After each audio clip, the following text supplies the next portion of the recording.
Assalamualaikum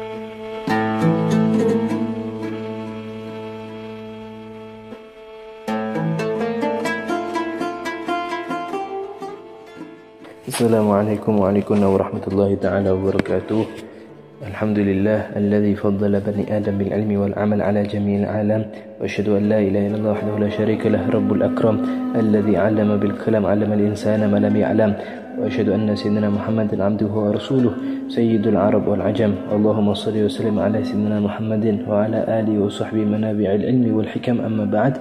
Bismillahirrahmanirrahim. Nawaitu ta'alluma wa ta'lima wa tadhakkura wa tadhkira wa naf'a wal intifa'a wal ifadata wal istifadata wal hatha ala tamasuki bi kitabillahi wa sunnati rasulih wa du'a lil huda wa dalalata 'ala al khairi ibtigha'illahi wa maradatihi wa qurbihi wa thawabih. Alhamdulillah, kesekian kalinya kita bisa melanjutkan pelajaran kita untuk mengenal sedikit tentang perjalanan hidupan baginda Rasul sallallahu alaihi wasallam, dengan harapan semoga yang sekelumit ini Allah memberikan pemahaman yang tersirat hingga bisa memberikan kemanfaatan dalam perjalanan kehidupan kita di dalam dunia dan lebih-lebih kehidupan kita yang kekal abadi kelak di hari kiamat. Ikhwani yang dimuliakan Allah Subhanahu wa taala, masihlah kita pada bab yang mengenai persenjataan yang dimiliki oleh baginda Rasul sallallahu alaihi wasallam dalam kitab Tarihul Hawadits wal Ahwalin Nabawiyah karangan Abu Ya Muhammad bin Ali Al-Maliki rahimahullah wa nafa'ana bihi wa bi ulumihi wa bi asrarihi fid dharain amin. Bab ini sedikit panjang, diantaranya juga setelah kita bahas ya sedikit tentang pedang-pedang beliau di pertemuan yang telah lewat, dan kemarin juga sempat kita ceritakan sedikit bahwasannya baginda Rasul memiliki tombak juga ya. Dan di antara juga persenjataan yang beliau miliki ialah beliau memiliki tongkat kecil ya. Jadi kayak tombak gitu tapi pendek. Di dalam kitab tersebut dijelaskan bahwasannya beliau memiliki senjata seperti tongkat gitu tapi bentuknya pendek.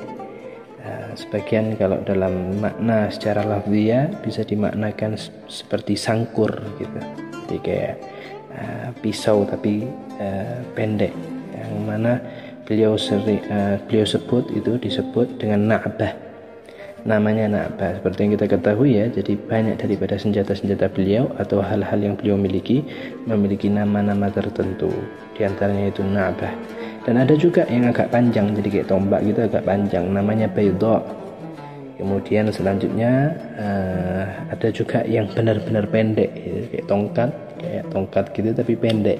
Ya kalau bahasanya kita sekarang ini yang banyak kita dapati seperti yang dibawa, tongkat yang dibawa oleh pemimpin-pemimpin seperti Bapak jenderal ya, kita lihat dia punya tombak. Kalau jenderal nanti ada gambarnya, bintang berapa dia, bintang 2, bintang 3, bintang 4 kan punya itu ya kan. Orang kalau bawa gitu kan kelihatan wibawa.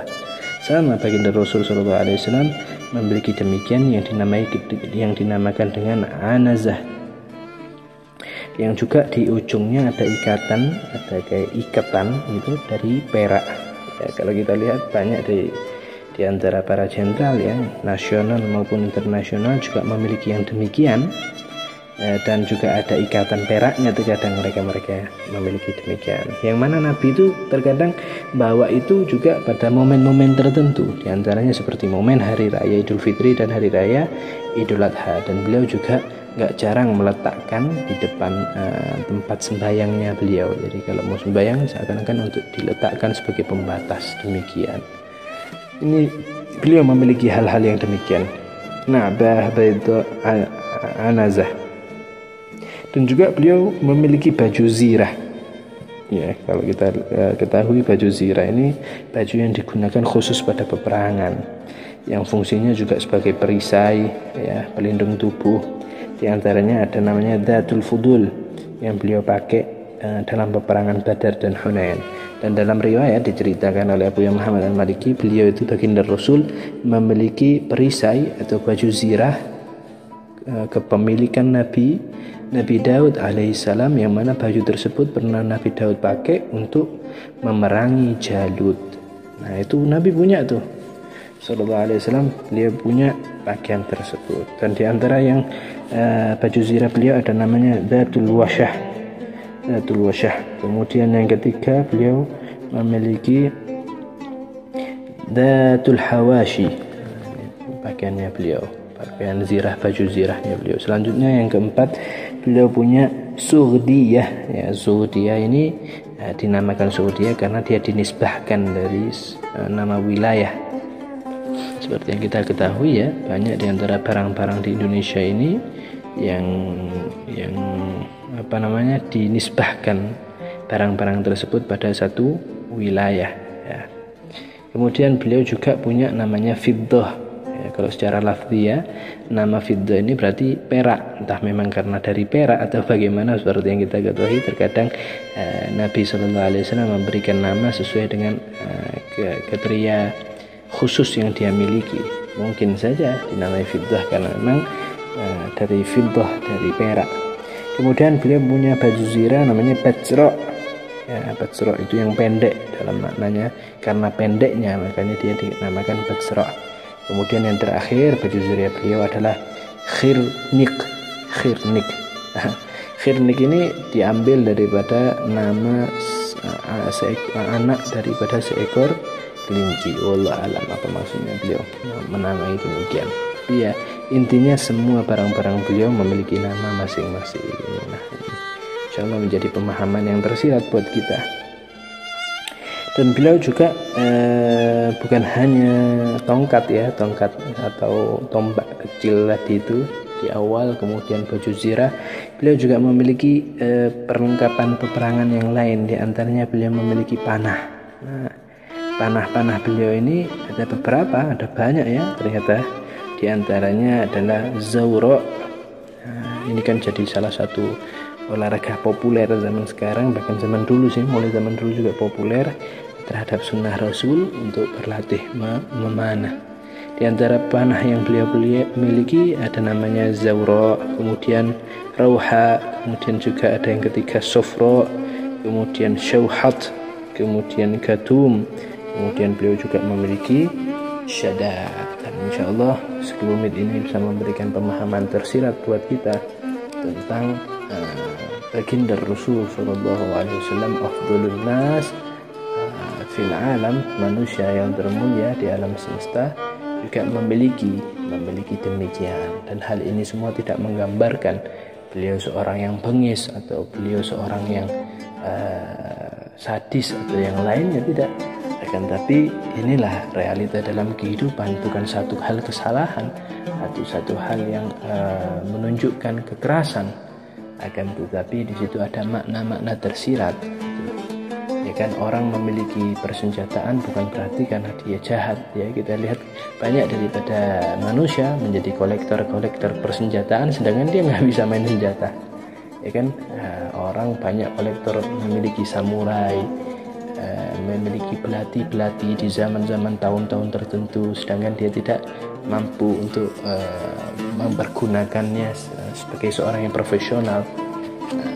Itu kan memberikan gambaran bahwasanya orang-orang yang memiliki persenjataan belum tentu dia memiliki sifat yang bengis atau sadis atau yang demikianlah, sifat-sifat yang menunjukkan kelemahan.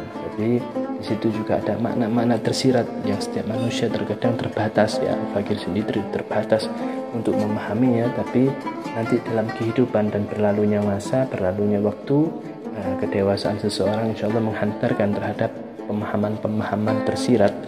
Jadi kenapa sih perlu punya senjata, kenapa sih kita juga harus menyimpan senjata, bukan karena untuk apa dan apa, tapi juga untuk menjaga diri, untuk ya itu tadi ya, menjaga diri dan berlatih juga bela diri. Kita ketahui ya, banyak di antara negara-negara di dunia mereka wajib militer. Apakah karena mereka hendak menyerang dunia, hendak menyerang negara lain? Enggak, tapi mereka diwajibkan militer untuk menjaga diri mereka andai kata ada keperluan mendadak yang diperlukan oleh negara, sedangkan jumlah personel militer terbatas, maka seluruh rakyat pun yang sudah mengikuti wajib militer mereka telah siap untuk membela negaranya. Mungkin itulah sekelumit yang bisa kita tangkap, dan Al-Fakir tidak mau menyimpulkan pemahaman-pemahaman antum terhadap apa yang dimiliki oleh baginda Rasul, terhadap persenjataan yang beliau miliki, dan insya Allah mungkin pemahaman antum lebih luas, lebih lebar, dan antum mendapatkan pemahaman yang lebih tinggi, karena yang memberi ilmu itu Allah Subhanahu wa Ta'ala. Tapi kita di sini hanya membantu menyampaikan, dan insya Allah apa yang tersampaikan ini bisa bermanfaat dan memberikan pemahaman yang tersirat begitu banyak buat Al-Fakir dan para pendengar. Untuk kesekian kalinya mohon maaf, kita dalam keterbatasan juga belum bisa streaming visual, dan insya Allah di pertemuan-pertemuan yang akan datang dengan izin Allah ma'al khair wal afiyah kita diizinkan untuk bisa melanjutkan kajian kita dengan pertemuan visual. Amin amin ya rabbal alamin. Mungkin sekelumit ini yang bisa Al-Fakir sampaikan. Mohon maaf, insya Allah kita akan lanjutkan terhadap persenjataan yang beliau miliki dalam bab akhir, insya Allah pertemuan yang akan datang, insya Allah membahas yang akhir tentang persenjataan yang dimiliki oleh baginda Rasul sallallahu alaihi wasallam. Al-Fakir tutup dengan talqinul dzikir dan doa qunut. Bismillahirrahmanirrahim.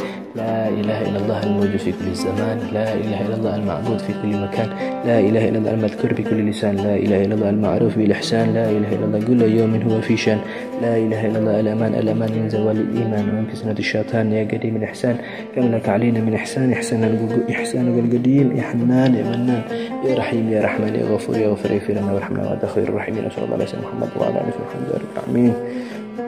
اللهم اهدنا فيمن هديت وعافنا فيمن عافيت وتولنا فيمن توليت وبارك لنا فيما اعطيت وقنا برحمتك شرك انت بدوي ورب الحمد لله والحمد لله وصلى الله عليه وعلى اله وصحبه اجمعين. تقبل الله منكم والسلام عليكم ورحمه الله تعالى وبركاته.